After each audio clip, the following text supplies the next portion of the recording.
ఆకాశవాణి సమాచార కేంద్రం. సముద్రంలో అల్పపీడనం ఏర్పడింది. రానున్న 24 గంటల్లో భారీ వర్షాలు పడే అవకాశం ఉంది. కాబట్టి దివిసీమ ప్రాంతాల మత్స్యకారులెవరూ వేటకు వెళ్లొద్దని వాతావరణ శాఖ సూచించింది. ఘోరకలి కాలరాత్రికి 47 ఏళ్లు. 14,000 ప్రాణాలు బలిగొన్న ఘోరకలి. దివిసీమను సవాలు దెబ్బగా మార్చిన నిశిరాత్రి. నవంబర్ 19, 1977 క్యాలెండర్లో ఈరోజు తెలియని వారు దివిసీమ ప్రాంతంలో ఉండరు.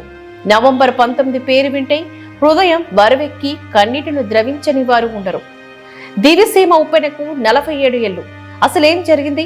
నవంబర్ 18 బంగాళాఖాతంలో వాయుగుండం తీవ్ర తుఫానుగా మారే అవకాశం ఉందని ఆకాశవాణి రేడియో ద్వారా వాతావరణ శాఖ హెచ్చరికలు వినబడుతున్నాయి.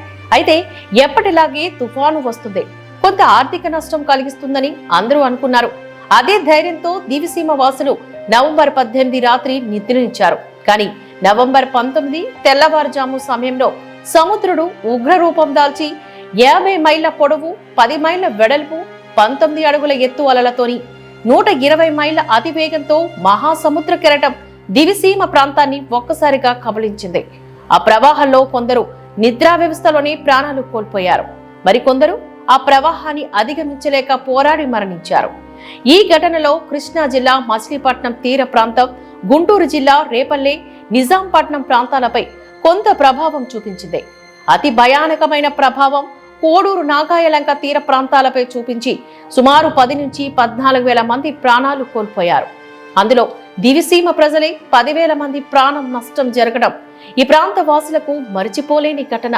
ఇక మూగజీవాల సంఖ్య చెప్పనవసరమే లేదు.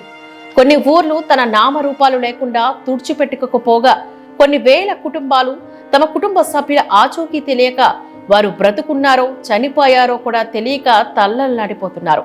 పాడి పంటలతో సుందరమైన ప్రదేశంగా ఉన్న ప్రాంతం ఒక్క రాత్రిలో సవాలు తిప్పలుగా మారి కలేబారల నిలయంగా దర్శనమిచ్చింది. దుర్గంధభరితంగా మారింది.